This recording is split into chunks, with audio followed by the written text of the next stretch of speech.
Mohon perhatian ibu-ibu sekalian, taklim segera kita mulai. Silakan mempersiapkan diri. Assalamualaikum warahmatullahi wabarakatuh. Bismillahirrahmanirrahim. Alhamdulillahi rabbil alamin. Wal aqibatu lil muttaqin. Wala udwana illa ala zalimin.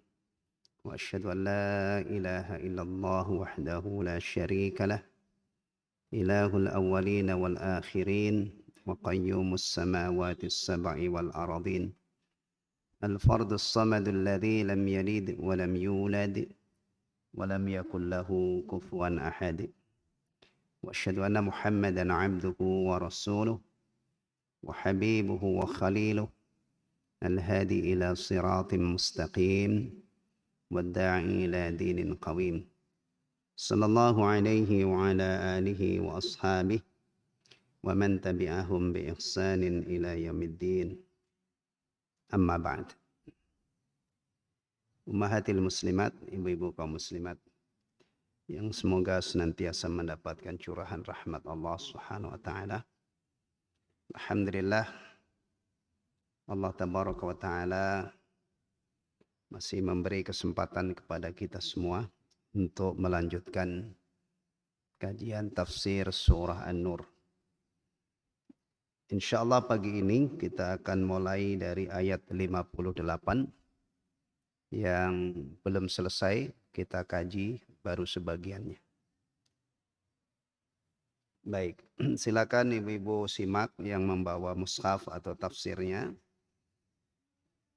Ana awali dengan tilawah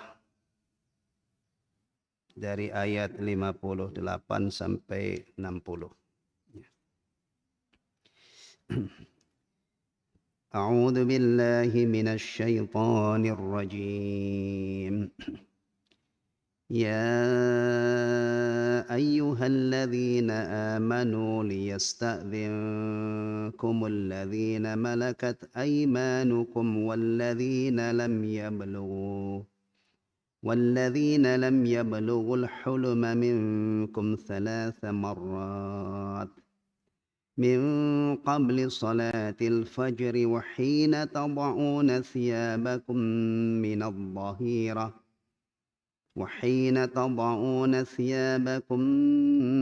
الظهيرة ومن بعد صلاة العشاء 3 عورات لكم ليس عليكم ولا عليهم جناح بعدهن طوافون عليكم بعضكم على بعض كذلك يبين الله لكم الآيات والله عليم حكيم وإذا بلغ الأطفال منكم الحلم فليستأذنوا كما استأذن الذين من قبلهم كذلك يبين الله لكم آياته والله عليم حكيم والقواعد من النساء اللاتي لا يرجون نكاحا فليس عليهن جناح أن يضعن ثيابهن غير متبرجات بزينة وأن يستعففن خير لهن والله سميع عليم. Baik, pedoman pergaulan dalam rumah tangga. Hai orang-orang yang beriman, hendaklah budak-budak laki-laki dan wanita yang kamu miliki dan orang-orang yang belum balik di antara kamu meminta izin kepada kamu 3 kali dalam 1 hari, yaitu sebelum sholat subuh, ketika kamu menanggalkan pakaian luarmu di tengah hari, dan sesudah sholat isya. Itulah 3 aurat bagi kamu. Maksudnya 3 macam waktu yang biasanya di waktu-waktu itu badan banyak terbuka. Oleh sebab itu Allah melarang budak-budak dan anak-anak di bawah umur untuk masuk ke kamar tidur orang dewasa tanpa izin pada waktu-waktu tersebut. Tidak ada dosa atasmu dan tidak pula atas mereka selain dari 3 waktu itu. Maksudnya tidak berdosa kalau mereka tidak dicegah untuk masuk tanpa izin dan tidak pula mereka berdosa kalau masuk tanpa meminta izin. Mereka melayani kamu, sebagian kamu ada keperluan kepada sebagian yang lain. Demikianlah Allah menjelaskan ayat-ayat bagimu dan Allah Maha mengetahui lagi Maha bijaksana. Ayat 59, dan apabila anak-anakmu telah sampai umur balik, maka hendaklah mereka meminta izin seperti orang-orang yang sebelum mereka meminta izin. Maksudnya anak-anak dari orang-orang yang merdeka, yang bukan mahram, yang telah balik, haruslah meminta izin lebih dulu kalau hendak masuk. Menurut cara orang-orang yang tersebut dalam ayat 27 dan 28 surah ini, meminta izin. Demikianlah Allah menjelaskan ayat-ayatnya dan Allah mengetahui lagi Maha bijaksana. Dan perempuan-perempuan tua yang telah terhenti dari haid dan mengandung, yang tiada ingin kawin lagi, tiadalah atas mereka dosa menanggalkan pakaian. Maksudnya pakaian luar yang kalau dibuka tidak menampakkan aurat.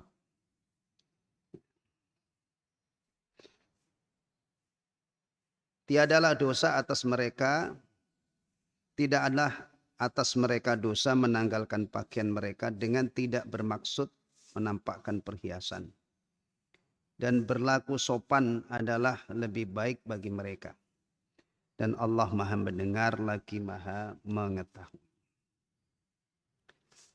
Baik, kita lanjutkan menelaah tafsir ayat-ayat yang mulia ini. Merujuk kepada tafsir Syekh Abdul Rahman As-Sa'di rahimahullah.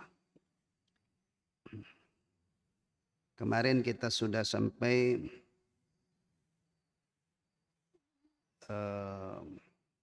wahina tada'una thiyabakum minadh-dhahirah. Baik. Kita lanjutkan. Laisa 'alaikum wala 'alaihim junahun. Tidak ada dosa atas kamu dan tidak pula atas mereka. Ba'dahun, sesudah waktu-waktu itu. Ai laisu ka ghairihim. Mereka tidak seperti yang lainnya. Jadi hamba sahaya dan anak-anak yang belum balik ya, itu tidak seperti mereka. Mereka ini orang-orang yang dewasa ya, yang diwajibkan minta izin di semua waktu kalau hendak masuk ke rumah orang lain. Fa innahum yahtajuna ilaihim daima. Karena para tuan, ya, para majikan ya, itu membutuhkan mereka, selalu membutuhkan mereka. Fayashuqqul isti'dhanu minhum fi kulli waqt, maka akan memberatkan mereka minta izin di setiap waktu. Ibu bisa bayangkan ya, kalau seandainya Allah membuat ketetapan bahwa anak-anak hamba sahaya itu setiap waktu harus minta izin. Itu pasti sangat memberatkan, merepotkan. Maka yang diwajibkan minta izin itu tadi ya, 3 waktu. Apa saja itu waktu? Setelah sholat Isya ya, ketika bangun tidur. Kemudian di waktu qailulah ya. Qailulah itu apa? Nah, qailulah. Ibu biasa qailulah? Hmm? Tidur. Qailulah itu berasal dari kata qalil. Qalil itu apa? Sedikit kan? Kalau waktu itu sebentar. Jadi qailulah itu tidur sebentar di waktu duhur, waktu sebelum duhur, waktu siang ya, waktu siang. Kalau tidurnya sepanjang hari itu qailulah enggak? Hah? Dari pagi begini nanti bangun sore gitu, qailulah apa enggak?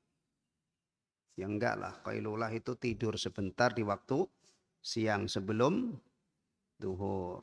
Ya, ini min qabli salatil fajr, sebelum sholat fajar, artinya di saat tidur malam. Ya, kemudian ketika qailulah dan ba'da sholat isya mulai tidur. Ini hamba sahaya dan anak-anak yang belum balik diperintah untuk minta izin ya kalau mau masuk ke kamar orang dewasa, ke kamar. Ya.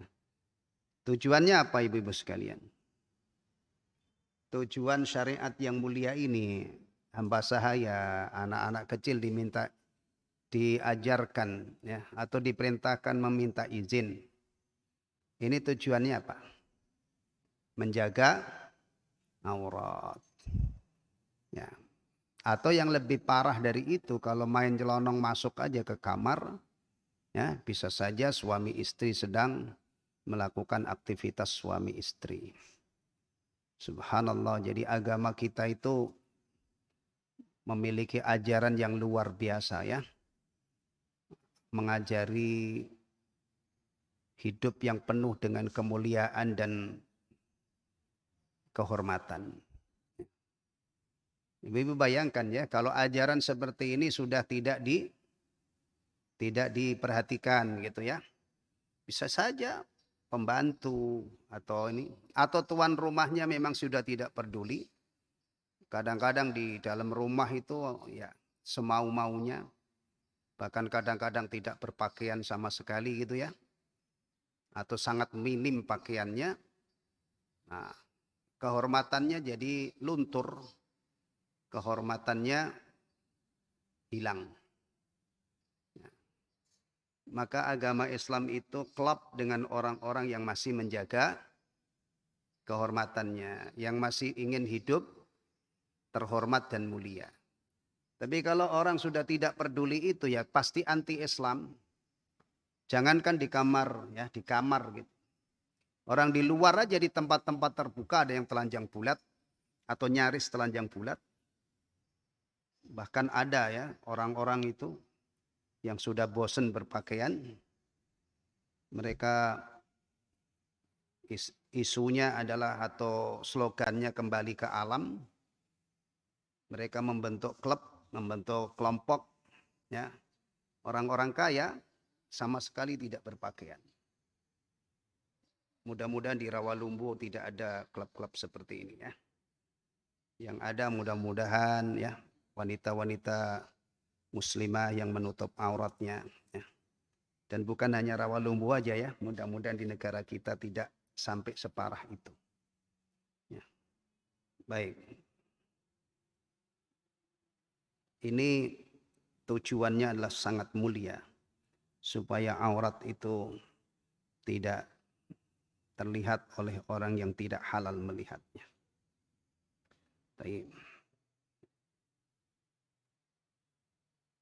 Jadi kalau seandainya setiap waktu harus minta izin, itu masyaqqah. Ini bukti ya kalau Islam itu agama yang di dalamnya terdapat apa? Kemudahan. Terdapat kelapangan. Kalau seandainya ibu-ibu diperintah untuk diwajibkan memakai jilbab 24 jam. Tidur juga tidak boleh dibuka, masak tidak boleh dibuka, di dalam rumah sendiri tidak ada orang lain, tidak boleh dibuka. Kira-kira gimana itu? Menurut ibu-ibu, kalau saya sih bukan ibu-ibu, saya laki-laki. Alhamdulillah. Kalau pakaian tidak seketat ibu-ibu. Kalau seandainya berjilbab atau berhijab itu 24 jam dimanapun ibu berada. Tidak boleh kelihatan, ya pendapat yang paling ringan itu yang boleh kelihatan cuman wajah dan telapak tangan misalnya. Kira-kira ibu sanggup nggak Bu? Nah, nggak sanggup ya. Tapi kan nyatanya memang Allah tidak mewajibkan itu. Maka kalau di dalam kamar gitu ya, atau di dalam rumah tidak boleh ada orang main nyelonong masuk. Karena apa? Di dalam rumah itu ibu-ibu dapat kelonggaran dari Allah. Bahkan kalau berdua dengan suaminya, ya, itu ada aurat nggak? Nah, nggak ada. Tapi ada larangan nggak antara suami istri? Larangan ada nggak? Apa bebas bas? Bebas 100%? Ada larangan. Pertama, ketika haid, maaf ya, tidak ada malu untuk menyampaikan kebenaran. Ketika sedang haid, itu suami dilarang untuk berhubungan intim. Ya. Tapi juga larangannya cuman itu aja. Jangan sampai berlebihan, misalnya ketika haid nggak mau berduaan. Sono Pak, minggir tidur di ruang tamu. Saya lagi haid misalnya. Nggak perlu. Makan juga begitu. Sono, minggir, jangan makan bareng. Saya lagi haid. Ajaran dari mana itu? Oh, itu dulu orang Yahudi, ya. Jadi sahabat-sahabat Nabi itu dulu melihat hidupnya orang Yahudi itu kalau istrinya haid, tidak mau berduaan, tidak boleh dekat-dekat gitu ya.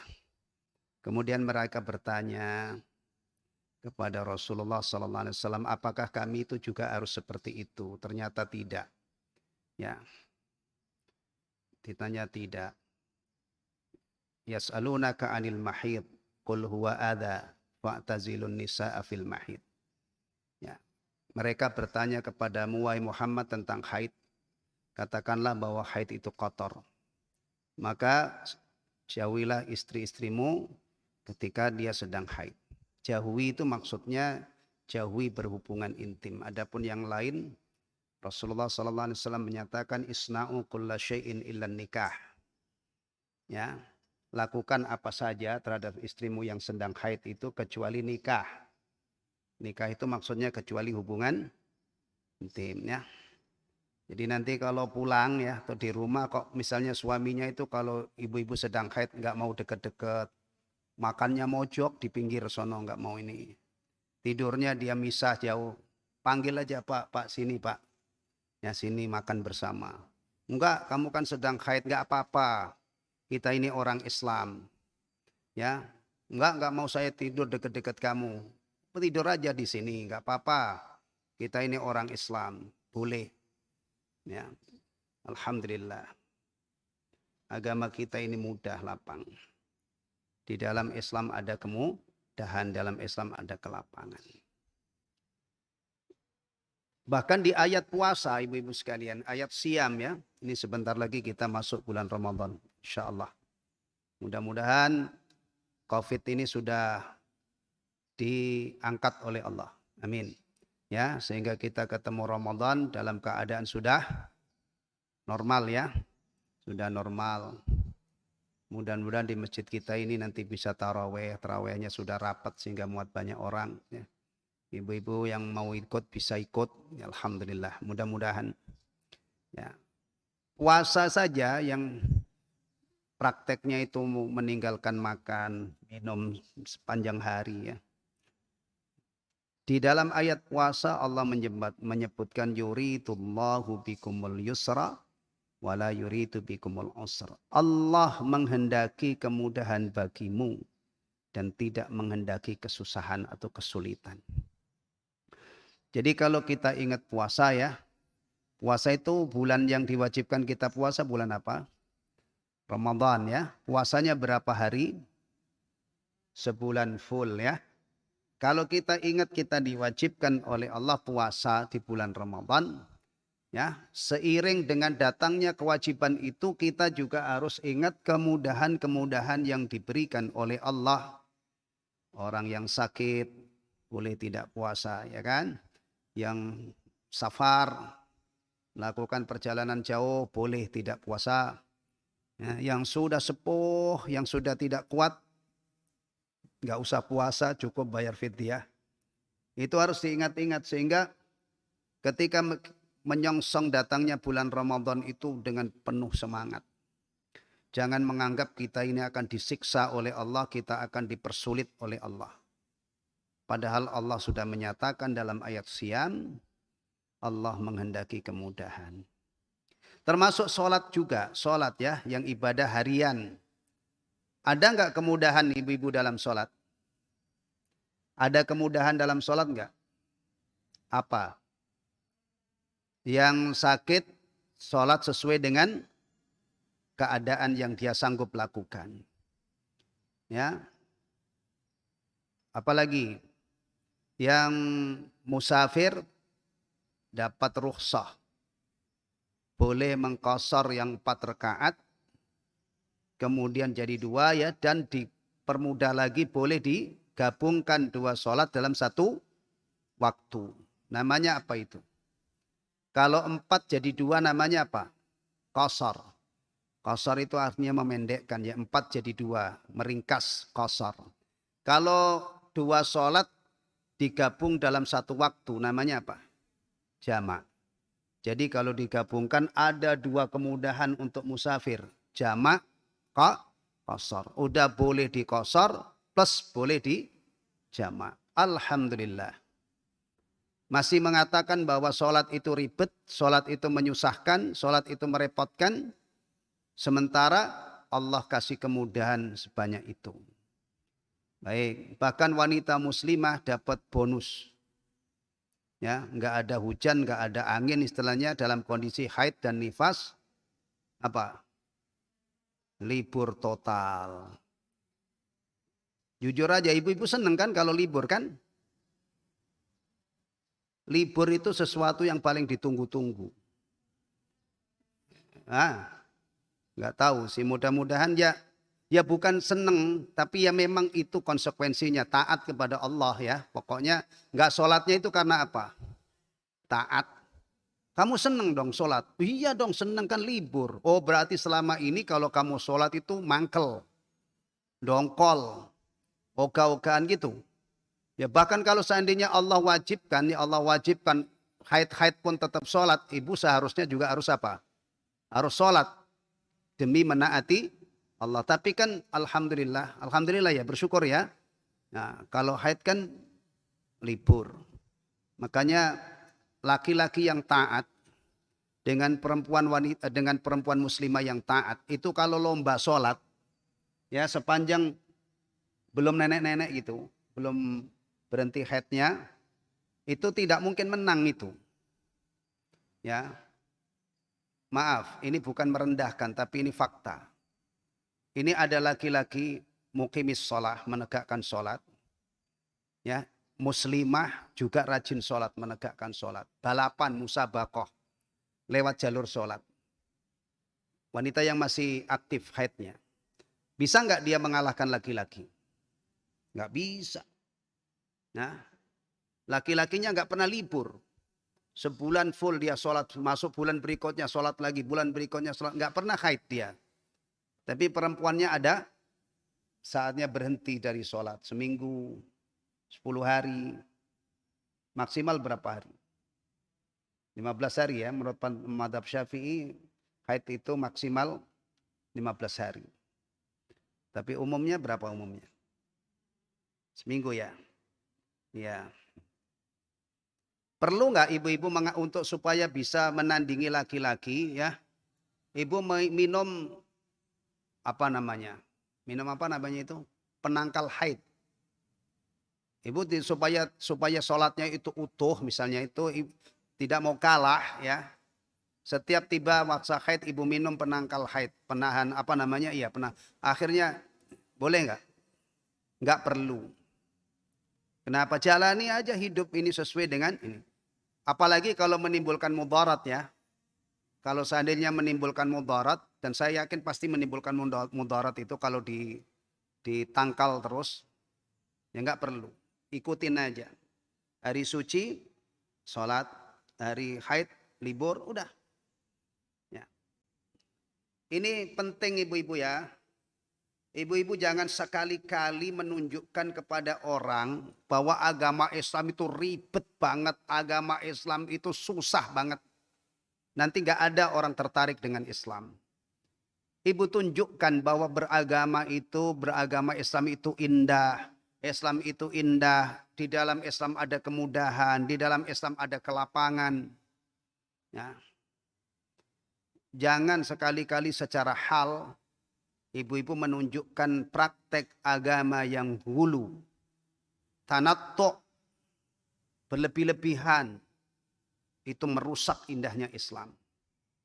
Ya. Orang itu suka sesuatu yang indah, suka sesuatu yang mudah. Kalau kita menampakkan Islam ini nggak boleh, ini nggak boleh, ini nggak boleh, ini nggak boleh, semua nggak boleh, orang bisa kabur. Ini agama apa sih? Kok susah banget, ribet banget? Tunjukkan bahwa Islam itu mudah. Bahkan tunjukkan bahwa Islam itu agama yang indah. Dan untuk menunjukkan itu, jalurnya yang paling utama apa? Akhlak dan adab. Ya, akhlak dan adab.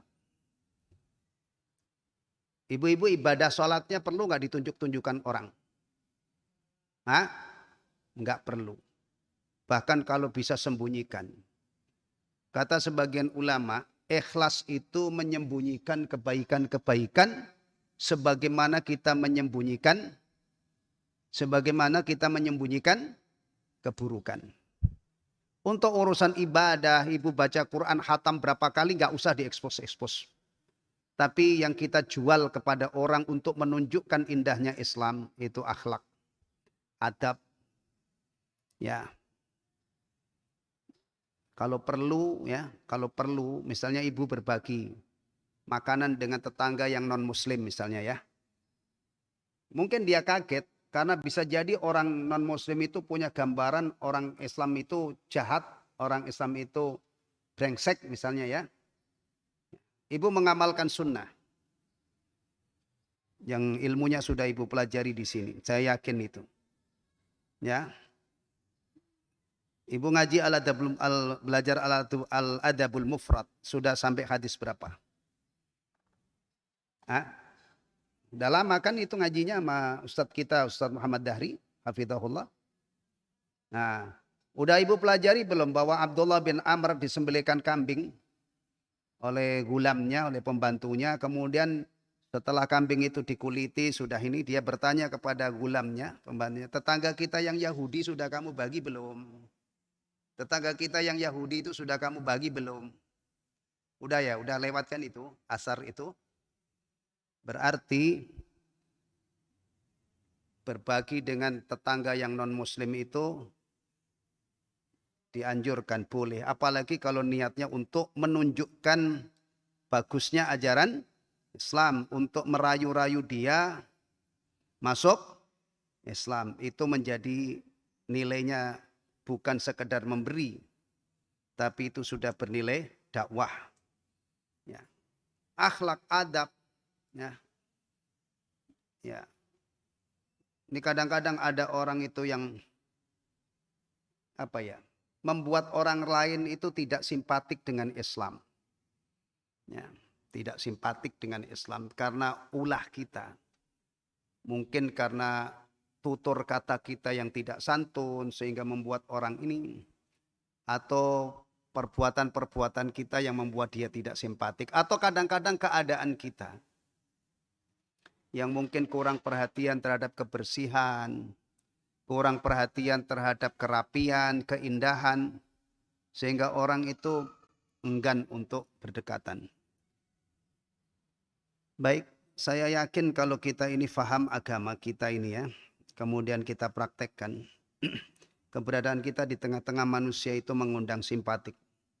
Nah, terutama sesama muslim, terutama orang-orang yang masih bersih fitrahnya, ya, masih jujur, Nah, masih punya hati yang baik, itu insya Allah tertarik dengan apa yang kita ucapkan, apa yang kita praktekkan dari petunjuk-petunjuk Allah dan Rasulnya. Baik, termasuk indahnya Islam itu yang ampuh untuk berdakwah, ibu-ibu sekalian, adalah kedermawanan. Ya, kedermawanan. Ada nggak Bu orang murtad itu meninggalkan Islam karena kedermawanan orang di luar Islam? Ada nggak? Coba Ibu perhatikan kehidupan kita ini. Ada nggak orang Islam itu ya akhirnya dia murtad ya dengan sebab kedermawanan orang di luar Islam? Ada nggak? Ada, banyak.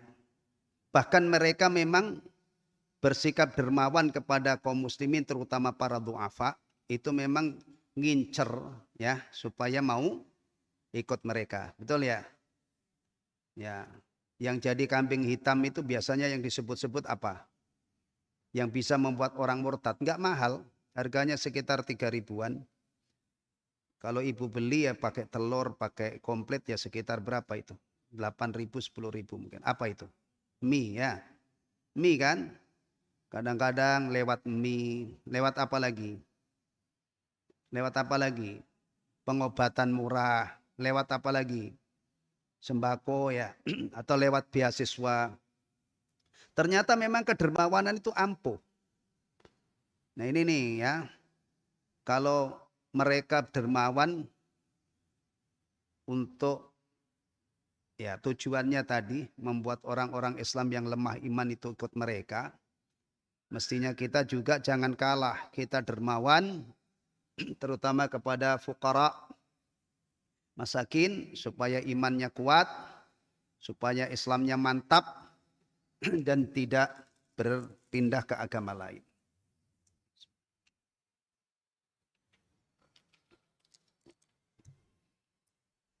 Rasulullah Muhammad SAW itu orang yang sangat dermawan. Satu saat ada orang minta dikasih kambing oleh Rasulullah, itu nggak kira-kira jumlahnya, banyak. Ya. Kemudian pulang ke kampungnya, ke kampung halamannya. Dia langsung menjadi dai, mengajak kaumnya itu untuk masuk Islam. Masuk Islam kalian, masuk Islam. Muhammad itu orang dermawan banget, kalau ngasih itu nggak pernah, nggak kira-kira. Kalau ngasih itu nggak takut miskin. Subhanallah. Nih, kalau bicara kedermawanan itu ya umumnya yang punya peluang luar biasa itu ibu-ibu. Kalau suami mah umumnya nyari duit. Urusan masak, urusan ini biasanya suami cuma ngasih duit. Nanti yang ngolah siapa? Ibu-ibu kan? Nah, jadi dapurnya ibu-ibu itu potensi banget untuk ini. Untuk digunakan dakwah. Ya, berbagi dengan tetangga, ya, memuliakan tamu dan yang lainnya itu ampuh ya. Makanya salah satu amalan wanita muslimah itu adalah amalan unggulan ini ya, sedekah. Baik. Jadi kembali ke masalah ini, ternyata di dalam Islam itu ada kemudahan. Buktinya diwajibkan minta izin atau diperintahkan minta izin itu cuma 3 kali. Selain itu tidak perlu setiap saat minta izin. Karena itu akan menimbulkan masyaqqah. Dan ini kalau kita kumpulkan contoh-contoh yang lain gitu ya, akan terlihat jelas bahwa di dalam Islam itu tidak ada kesulitan. Berarti Islam ini tidak menyulitkan kita, tidak menyengsarakan kita, tetapi justru di dalam Islam itu ada kemudahan yang datang dari Allah. Ada kelapangan yang datang dari Allah. Dan kalau kita istiqamah, kita akan bahagia dunia sampai akhirat. Alhamdulillah. Alhamdulillahi ala nikmatil Islam. Segala puji bagi Allah atas nikmat Islam ini.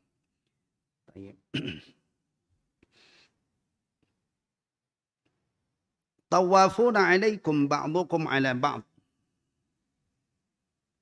Mereka melayani kamu, sebagian kamu ada keperluan pada sebagian yang lain. Maka kalau seandainya diperintahkan untuk minta izin di segala waktu, di setiap waktu, pasti itu masyaqqah luar biasa. Ayataraddaduna alaikum fi qada'i ashghalikum. Mereka mondar-mandir, ya, yataraddaduna, bolak-balik, ya, alaikum pada kamu fi qada'i ashghalikum wa hawaijikum, untuk memenuhi kebutuhan kamu. Ya. Ya. Anak-anak kecil, kemudian hamba sahaya itu kan, apalagi hamba sahaya ya, itu memang tugasnya adalah memenuhi atau membantu dan memenuhi kebutuhan majikannya. Kadzalika yubayyinullahu lakumul ayat. Demikianlah Allah menjelaskan ayat-ayat bagimu. Bayanan makrunan bihikmatihi, penjelasan yang diiringi, yang disertai dengan menjelaskan hikmahnya. Liyata'akkada, supaya kokoh, wa yataqawwa, dan supaya kuat, wa yu'rafu bihi rahmata syari'ihi wa hikmatihi, dan agar diketahui rahmat Allah yang membuat syariat dan hikmahnya. Wallahu alimun hakim, dan Allah maha mengetahui lagi maha bijaksana. Baik, perhatikan ya ayat ini. Ayat apa tadi istilahnya, perintah atau bahasa Arab ayat isti'dzan. Ayat minta izin. Yang diperintah minta izin siapa? Hamba sahaya dan anak-anak. Kapan diperintahkan minta izin? 3 waktu, ya, yaitu min ba'di salatil fajr, setelah min qabli salatil fajr, sebelum salat fajar. Itu masih apa? Keadaan majikannya masih di mana? Masih tidur, ya. Masih tidur. Kemudian ketika menanggalkan pakaian, tidur sebentar di waktu siang, namanya qailulah. Kemudian setelah sholat isya. Setelah sholat isya ini biasanya mulai masuk kamar dan masuk kamar tidur, ya. 3 itu. Ya. Ini syariat Allah. Ya. Bahkan di zaman sahabat saja itu ayat ini sedikit yang mengamalkan. Nanti ada penjelasannya. Saya tambahkan dari tafsir Ibnu Katsir insyaallah.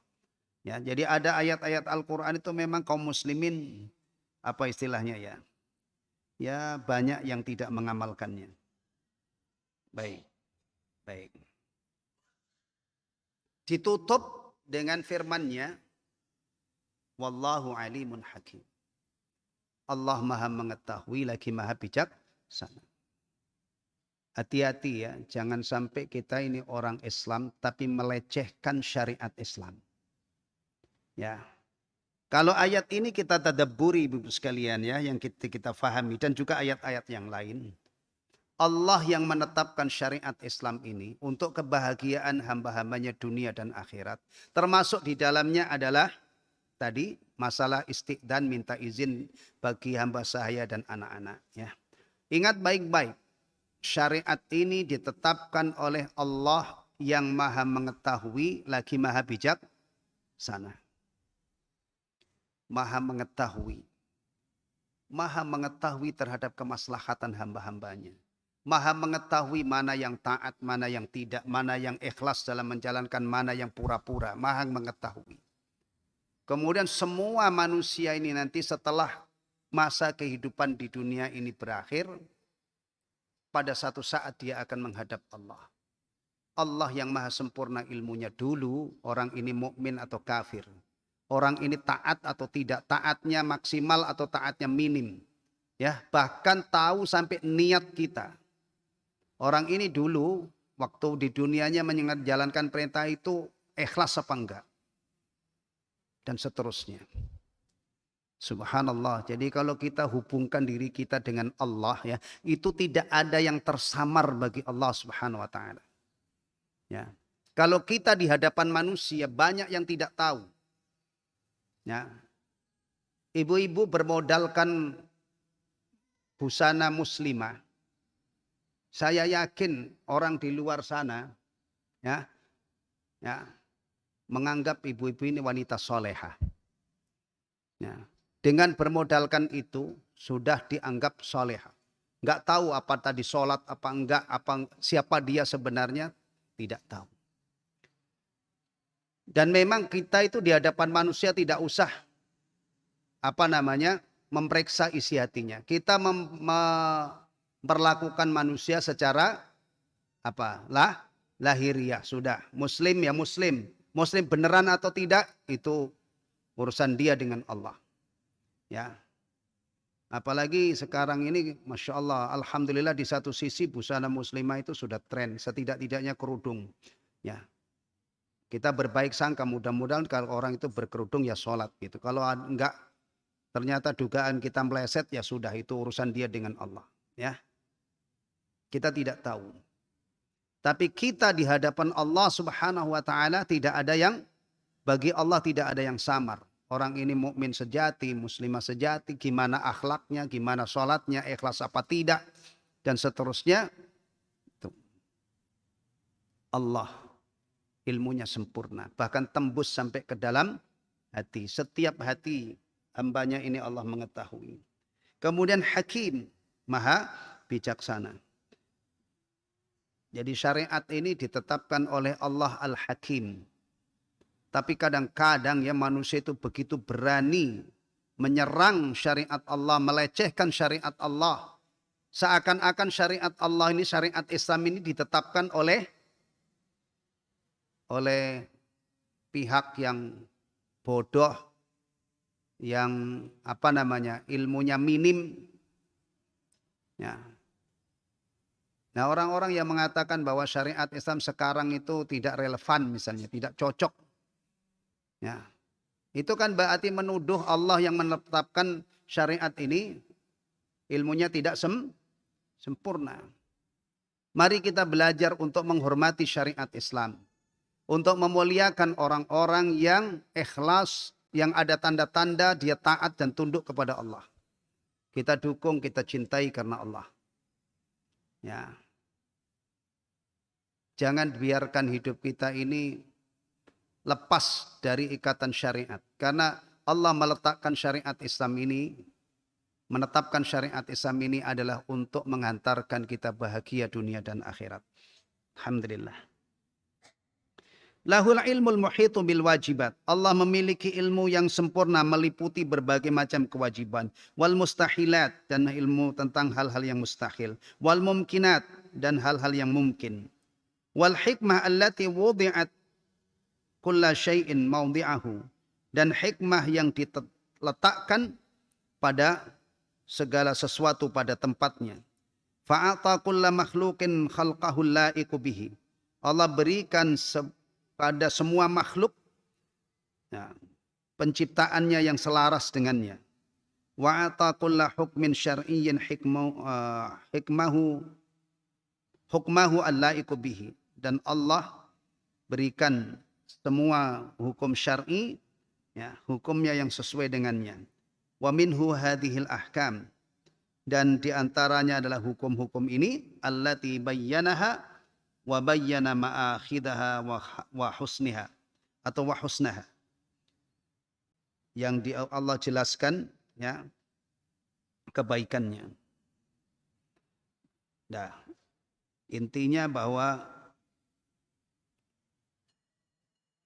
aturan Allah atau syariat Allah yang tertuang di dalam ayat 58 ini, dan tentunya yang syariat-syariat yang lain, itu ditetapkan oleh Allah yang maha mengetahui lagi maha bijaksana.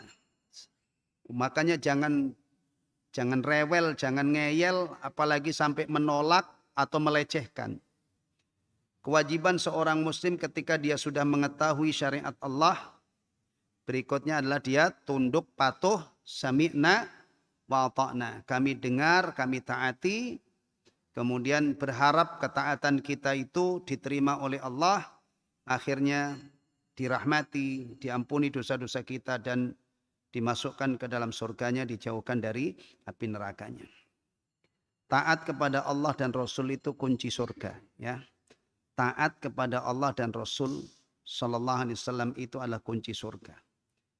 maka biasakan ya menjalin hubungan dengan Rasulullah melalui taat kepada beliau. Perintah-perintahnya kita laksanakan, larangan-larangannya kita hindari, petunjuk-petunjuknya kita genggam erat-erat dalam menjalani hidup ini. Kalau itu dilakukan, maka hasil akhirnya adalah kehidupan yang sangat menyenangkan, kehidupan yang sangat membahagiakan. Tapi kalau itu tidak kita lakukan, bisa jadi hasil dari kita mengarungi perjalanan di dunia ini dilemparkan ke dalam neraka dan tidak keluar selama-lamanya. A'adanallahu jami'an min hadhil hal. Betul kan? Keyakinan ibu-ibu bahwa Allah menyediakan surga dan neraka itu untuk sapi atau untuk manusia? Manusia kan? Manusia itu salah satunya ya kita ini. Bahkan bukan hanya manusia, ada makhluk lain yang tidak kelihatan. Apa? Jin. Allah sediakan neraka dan manusia itu untuk jin. Hari ini ibu-ibu sudah dapat dikhabari oleh Allah, kamu nanti kalau di akhirat pasti masuk surga apa enggak? Belum kan? Berarti ada apa? Ada apa? Kita yakin ada surga, ada neraka, tapi kita belum pasti, belum ada berita dari Allah bahwa kita ini min ahlin nar, min ahlil jannah. Berarti urusan surga dan neraka itu menimbulkan ketar-ketir, kekhawatiran yang luar biasa. Maka jangan kepedean ya. Jangan kepedean. Kalau Abu Bakar As-Siddiq radhiyallahu an sudah jelas mubasysyar bil jannah. Istri-istri Rasulullah sallallahu alaihi wasallam itu juga istri beliau dunia akhirat. Tapi kan di antara ibu-ibu tidak ada yang dapat jaminan surga seperti Abu Bakar. Dan maaf, ibu-ibu kan tidak sama dengan istri-istri Nabi meskipun sama perempuannya, tapi kan enggak sama. Kalau istri Nabi itu jelas wanita nisaun mukminat, tahirat, taqiyat, bertakwa afifat, wanita-wanita yang suci, bersih. Maaf, kalau ibu-ibu kan tidak selevel dengan Aisyah Ummul Mukminin. Berarti urusan surga dan neraka ini membuat kita ketar-ketir. Maka kita berusaha sekuat tenaga menuju surga. Ibadah itu sebab ya, ibadah itu sebab. Kayak ibu misalnya sakit kepengen sembuh berobat. Insya Allah sembuh, kadang-kadang nggak sembuh. Demikian juga ibadah. Ibadah itu cuma sebab, jangan kepedean.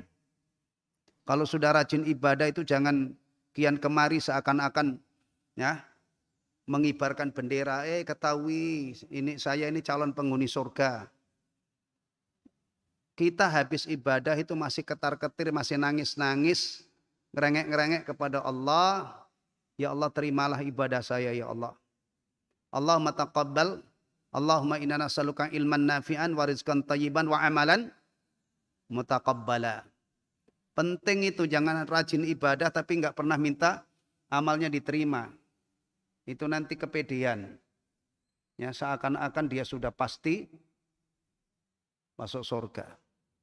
Bahkan Utsman bin Affan radhiyallahu an itu kan termasuk jajaran sahabat yang dijamin masuk surga. Itu kalau ziarah kubur, beliau tumpah air matanya.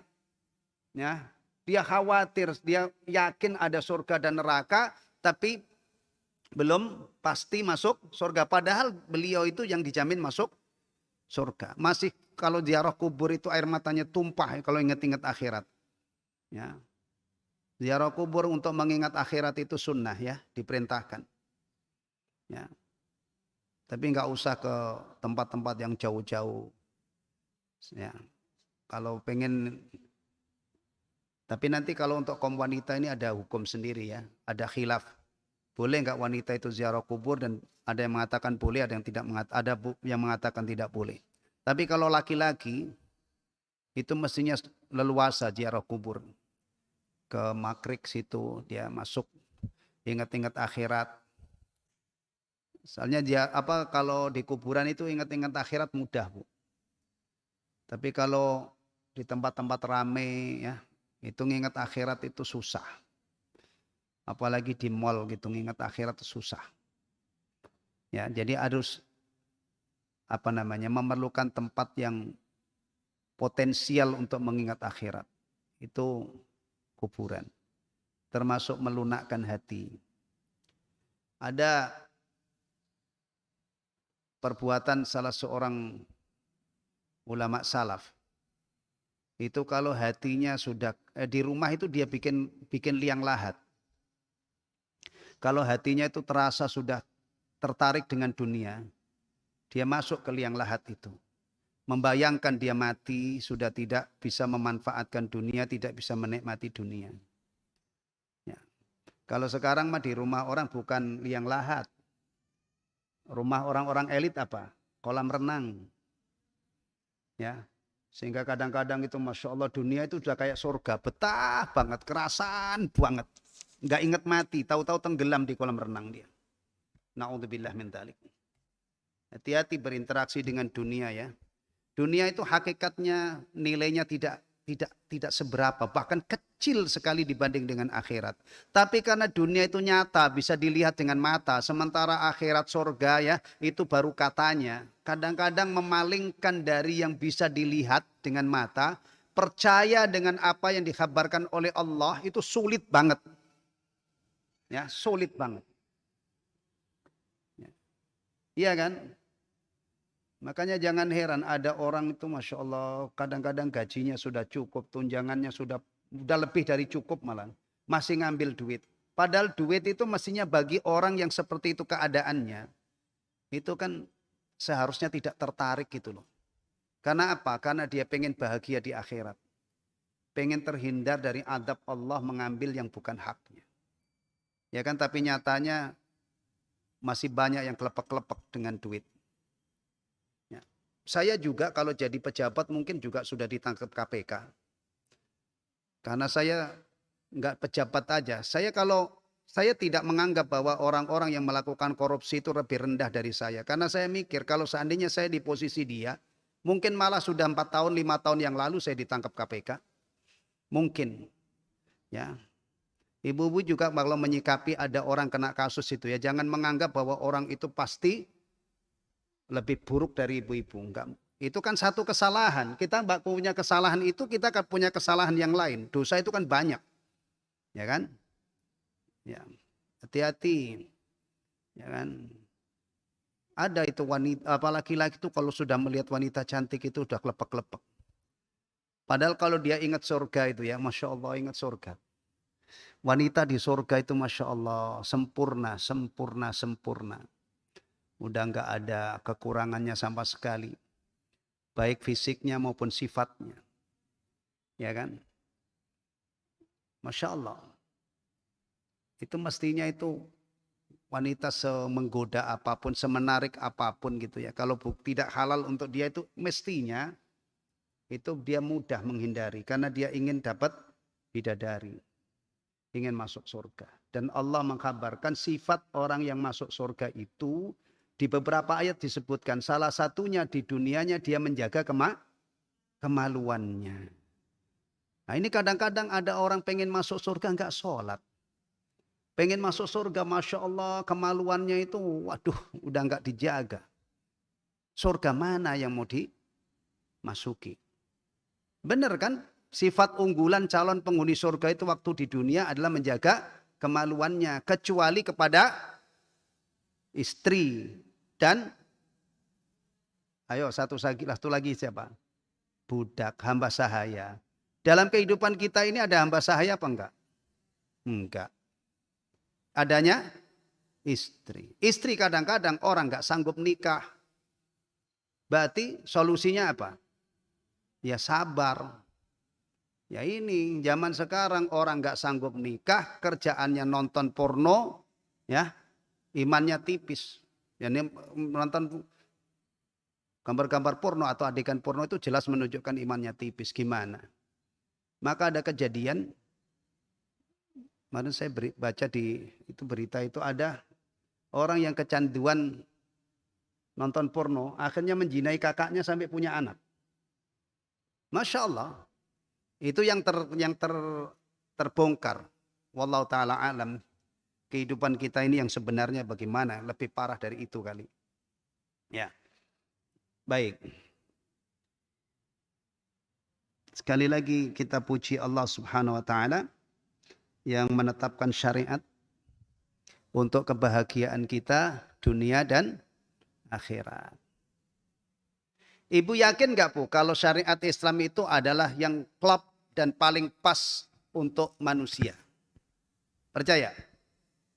Hah? Allah menetapkan syariatnya ini untuk manusia.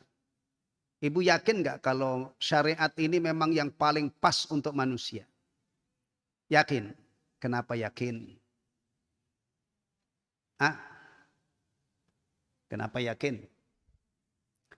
Baik, saya tanya. Ibu ada yang punya motor? Motor baru, bukan second.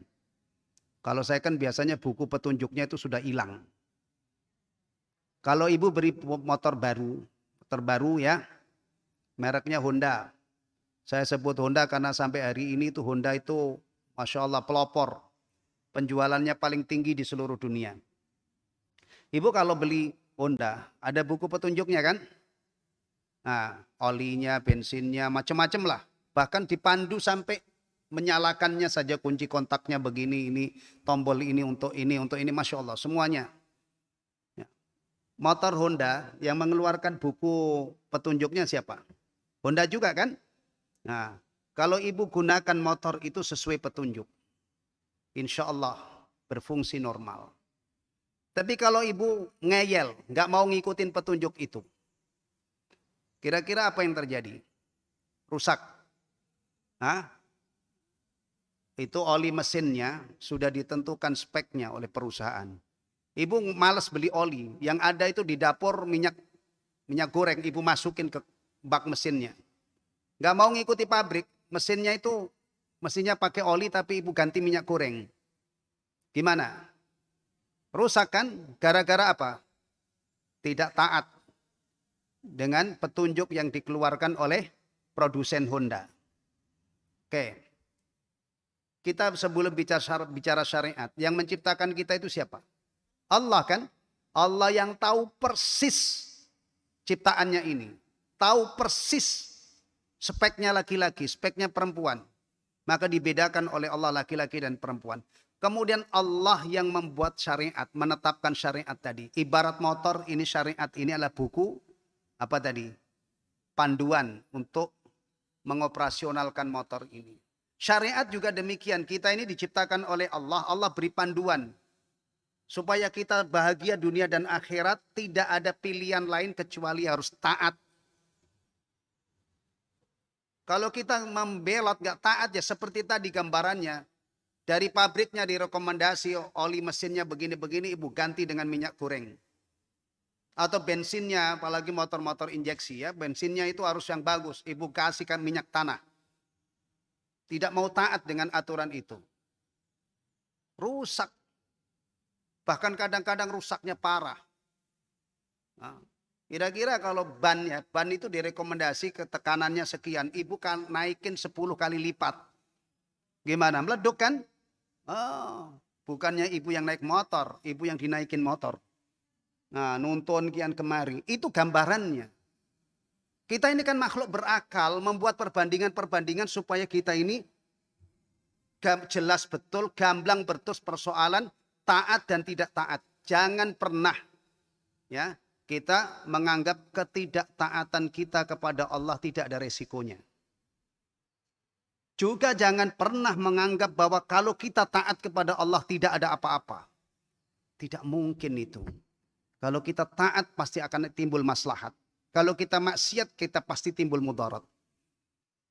Dah, itu harga mati. Berapa banyak orang Islam itu yang tidak ingat ini. Hidup, dia mengaku muslim, tapi hidupnya tidak mau berpegang teguh dengan syariat Allah. Padahal satu-satunya syariat yang paling pas untuk manusia adalah syariat Islam. Karena yang menetapkan syariat Islam adalah Allah Al-Alimul Khabir. Allah yang maha mengetahui, yang maha teliti, dan Allah yang menciptakan manusia yang menjadi objek penerapan syariat tersebut. Tapi sekarang ada besar-besaran ya, kekuatan yang sangat besar memerangi dan menggusur syariat Islam dengan berbagai macam model. Ada yang, ini kalau agak modern sedikit kajian kita, nggak apa-apa ya.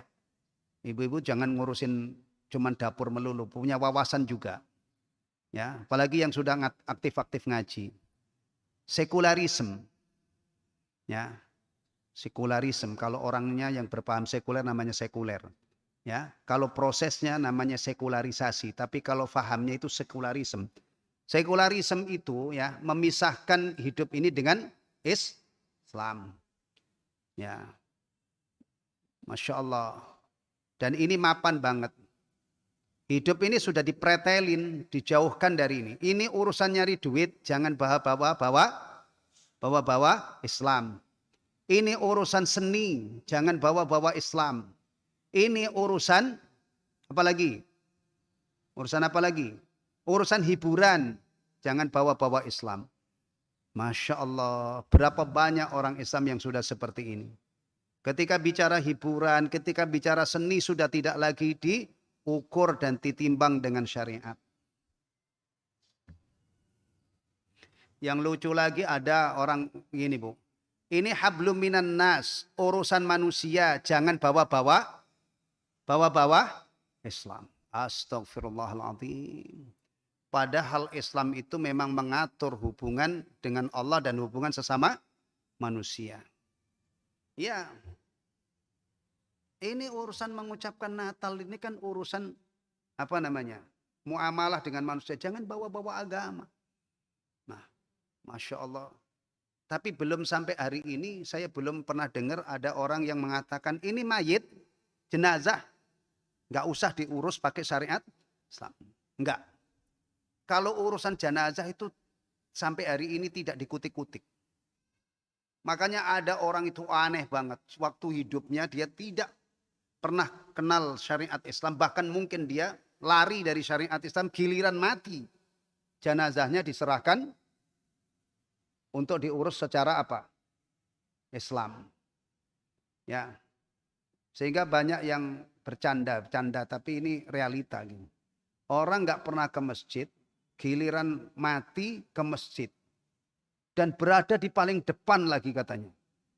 Ya iyalah, jenazah kan memang disolatkan itu posisinya di depan.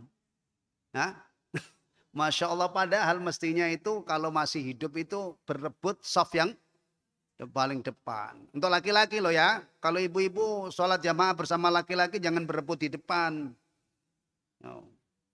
Bahaya itu ya. Di belakang ibu, makin di belakang makin baik. Ya ini ya. Kemudian sekarang nyusul lagi apa? Isu apa? Liberalisasi atau liberalisme. Ini sudah ada proses liberalisasi. Ya, terus ada lagi apa? Yang kaitannya dengan Indonesia. Bismillah. Alhamdulillah ada yang tahu. Islam Nusantara.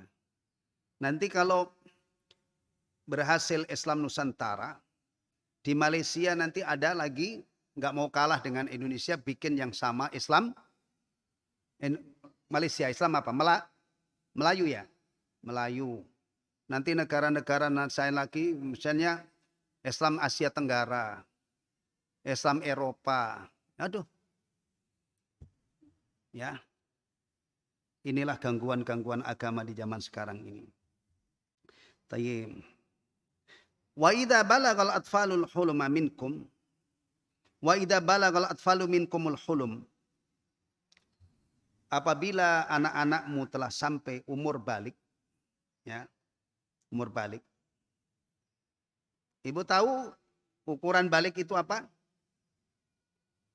Wahia inzalul mani yaqadatan aw manaman, yaitu keluarnya mani dalam keadaan terjaga atau tidur. Kalau perempuan ditandai dengan apa balik itu? Haid. Falyasta'dinu kama sta'danal ladzina min qablihim, maka hendaklah mereka meminta izin seperti orang-orang yang sebelum mereka meminta izin. Ya, dalam ayat 17 ya surah ini. Afwan 27. Ya, itu ada ayat perintah ya ayyuhalladzina amanu la tadkhulu buyutan ghaira buyutikum hatta tastanisu wa tusallimu ala ahliha. Hai orang-orang yang beriman, janganlah kamu memasuki rumah yang bukan rumahmu sebelum minta izin dan memberi salam kepada penghuninya. Kalau sudah dewasa, sudah balik, maka mereka harus minta izin dalam segala waktu. Baik. Fi sairil auqat kama sta'dana alladziina min qablihim, sebagaimana orang-orang yang sebelum mereka meminta izin. Ai fi sairil auqat, yakni dalam segala waktu. Walladzina min qablihumul ladzina dzakarohumullahu fi qauli, yaitu orang-orang yang disebutkan oleh Allah, yang dituturkan oleh Allah dalam firman-Nya, ya ayyuhalladzina amanu la tadkhulu buyutan ghaira buyutikum hatta tasta'nisu al-ayah. Kadzalika yubayyinullahu lakumul ayat. Demikianlah Allah menjelaskan ayat-ayatnya kepadamu, wa yuwaddihuha, dan menjelaskannya, wa yafsilu ahkamaha, dan merinci hukum-hukumnya. Wallahu alimun hakim, dan Allah maha mengetahui lagi maha bijaksana. Ayat 58 ditutup dengan apa tadi? Wallahu alimun hakim. Ayat 59 ditutup dengan firman Allah, wallahu alimun hakim. Ya. Kaitannya dengan masalah isti'dzan. Ya. Ini bagian dari syariat yang ditetapkan oleh Allah yang maha mengetahui lagi maha bijaksana. Baik. Tadi saya janji untuk saya tambahkan dari tafsir Ibnu Katsir. Ada sababun nuzul ayat ini. InsyaAllah pekan depan kita telaah kesimpulan-kesimpulannya ya. Baik, kenapa ada perintah isti'dzan tadi dalam 3 waktu ya bagi anak-anak dan hamba sahaya. Bentar, saya carikan tadi ayat 58 ya. Baik.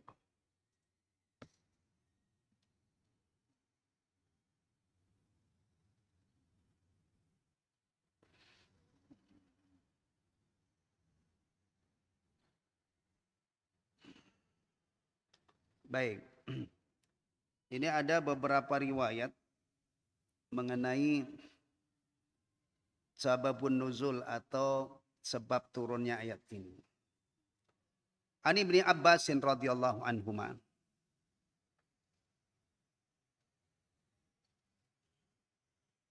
Dari Ibnu Abbas radhiyallahu anhuma, anna rajulaini sa'alahu 'anil isti'dzan fi thalathi aurat allati amara Allahu biha fil Qur'an. Ada 2 orang yang bertanya kepada beliau tentang isti'dzan, minta izin di 3 waktu yang umumnya aurat itu terbuka pada saat itu, yang Allah perintahkan dalam Al-Quran. Kemudian Ibnu Abbas mengatakan, innallaha satirun yuhibbus satar. Allah itu maha menutupi, menyukai as-satar. Allah suka menutupi. Ibu sekalian, perhatikan ini ya. Kita ini kalau seandainya dibongkar oleh Allah keburukan-keburukan kita ya, tidak ditutupi oleh Allah. Kira-kira apa yang terjadi pada diri kita ibu-ibu sekalian? Ya. Ketika misalnya ya, apa yang waktu muda kita atau yang semalam kita lakukan atau sehari-hari yang kita lakukan itu dibikin transparan oleh Allah. Terbuka, orang bisa melihat. Kira-kira apa yang terjadi? Ya, kita bisa saling memuliakan, saling menghormati. Ya, ini yang harus kita perhatikan. Ya, bahkan ahli maksiat itu kadang-kadang semalam melakukan maksiat ya, habis-habisan misalnya.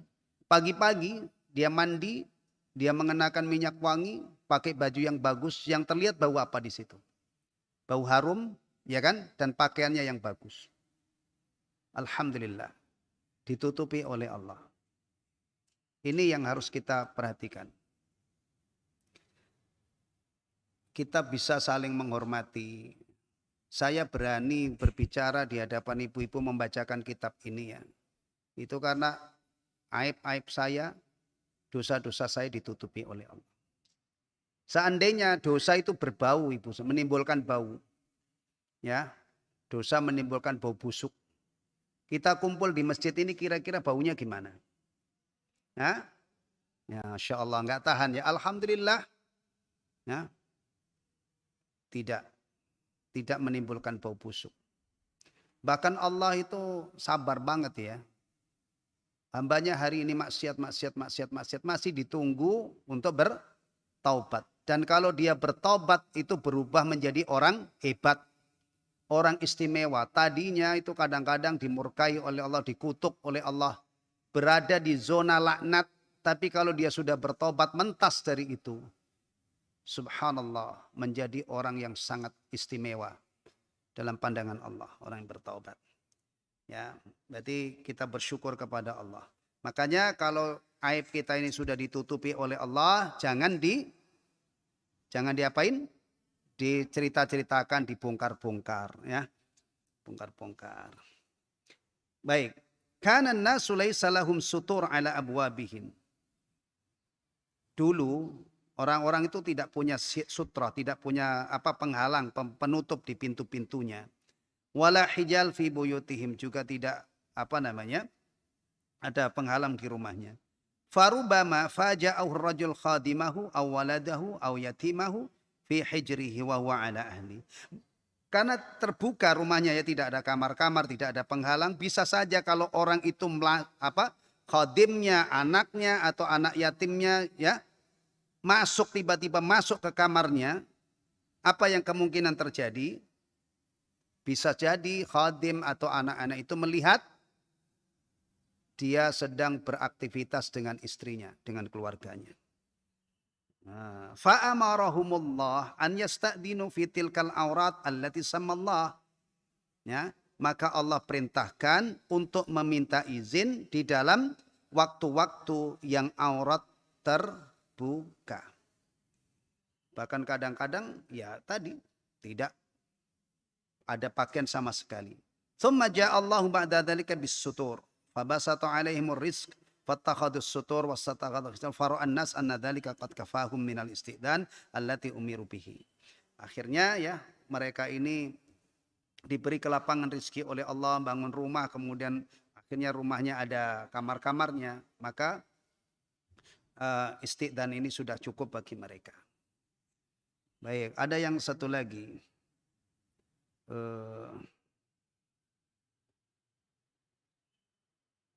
Tentang sababun nuzulnya. Nah ini. Anna rajulan minal ansar wa mra'atahu Asma binti Mursid sana'a lin Nabi sallallahu alaihi wasallam ta'aman. Bahwa ada seorang ansar dan istrinya bernama Asma binti Mursid. Keduanya membuat makanan untuk disuguhkan kepada Nabi sallallahu alaihi wasallam. Faja'alan nasu yadkhuluna bi ghairi idzin. Lalu orang itu pada nyerbu masuk tanpa izin. Melihat Asma membuat makanan ini. Faqalat Asma. Asma radhiyallahu anha mengatakan, ya Rasulullah ma aqbah hada. Wahai Rasulullah, betapa buruknya ini. Orang kok nggak punya aturan, nggak punya adab, nggak punya tata krama. Innahu la yadkhulu 'alal mar'a wa zawjuha. Nah, mereka masuk sementara di sini ada istri dan suaminya. Fahuma fi thawbin wahid. Nah, mereka berada dalam satu selimut, dalam satu pakaian. Gulamahuma bi ghairi idzin. Ini apa-apaan ini ya Rasulullah, jelek, buruk banget. Masa ada suami istri sedang dalam satu selimut, kemudian ada yang masuk tanpa izin. Kemudian fa anzalallahu fi dzalik ya ayyuhalladzina amanu liyasta'dinkumul ladzina malakat aimanukum. Al-ayah. Akhirnya Allah turunkan ayat mengatur urusan masalah ini. Ibu-ibu renungkan ya. Inilah hebatnya sahabat. Kadang-kadang apa yang dikeluhkan oleh sahabat itu menyebabkan turunnya ayat.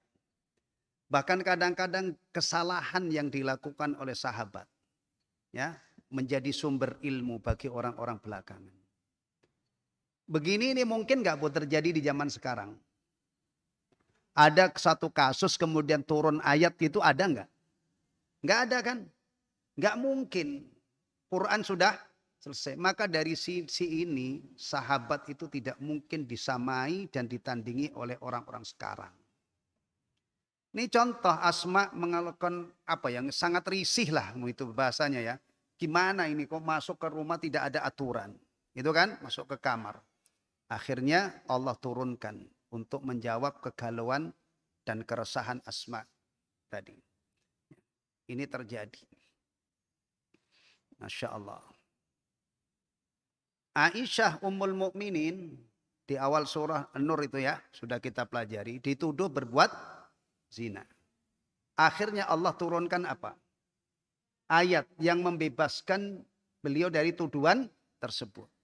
Aisyah digosipkan selingkuh, Allah yang membebaskan beliau radhiyallahu anha dari tuduhan itu. Sekarang ini ada berapa Aisyah di dunia ini? Banyak kan? Tapi ada nggak yang kayak Aisyah Ummul Mukminin dituduh selingkuh kemudian Allah turunkan ayat yang menunjukkan bahwa dia tidak melakukan itu? Mungkin nggak? Nggak mungkin lah. Ya kan? Tapi Aisyah Ummul Mukminin radhiyallahu anha itu terjadi pada pribadi beliau. Dituduh, difitnah, melakukan berbuat zina, kemudian digelontorkan oleh Allah sekian ayat yang berisi pembebasan beliau dari tuduhan itu, juga berisi pula ayat-ayat yang mendidik kaum muslimin dengan didikan-didikan yang luar biasa. Makanya terfitnahnya Aisyah itu tidak buruk. Ya, kalau dikaitkan dengan sesudahnya, di mana Allah bebaskan beliau, di mana Allah turunkan ayat-ayat untuk mendidik kaum muslimin, ya, ini adalah bukan keburukan. Makanya Allah mengatakan jangan kamu kira hadithul ifki itu buruk, tapi baik bagimu. Ya. Yang buruk aja itu penuh dengan kebaikan. Bagaimana teladan-teladan sahabat dalam kebaikan? Luar biasa. Contoh lagi, ini kaitannya dengan sunnah. Kita itu mendapatkan ilmu tentang sholat dari Rasulullah Sallallahu Alaihi Wasallam, ya, karena sebab ada sahabat yang sholatnya salah, sholatnya buruk.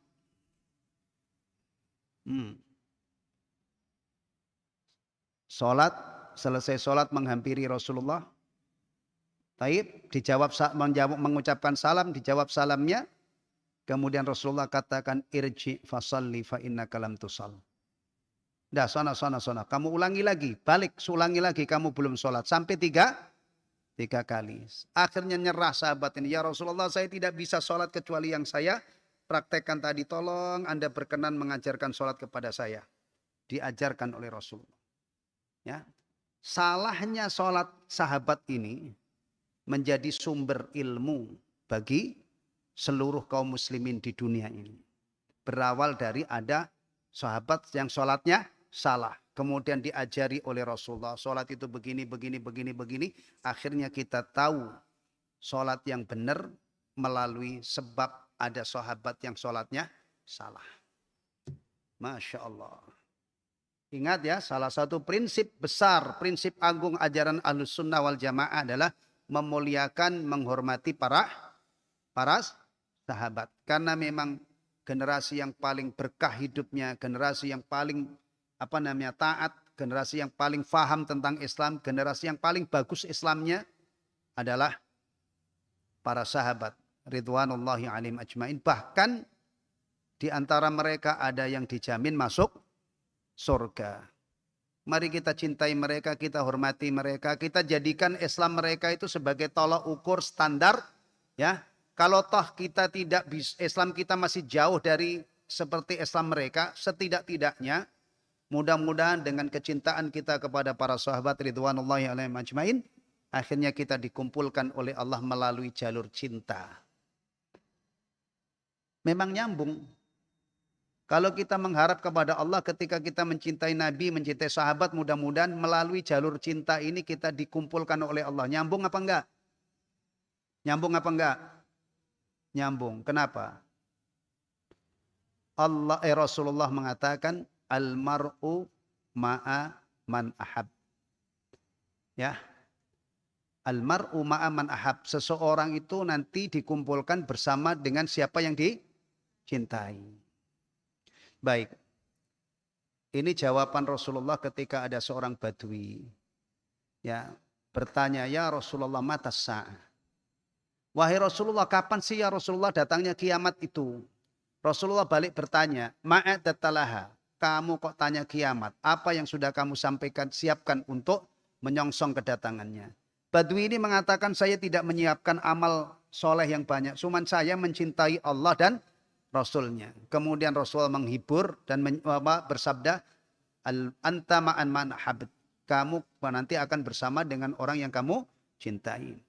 Maka hubungan kita dengan sahabat itu banyak, ya, yaitu kita hormati, kita muliakan, kita cintai, dan beragama mereka itu kita jadikan tolak ukur dalam beragama ini.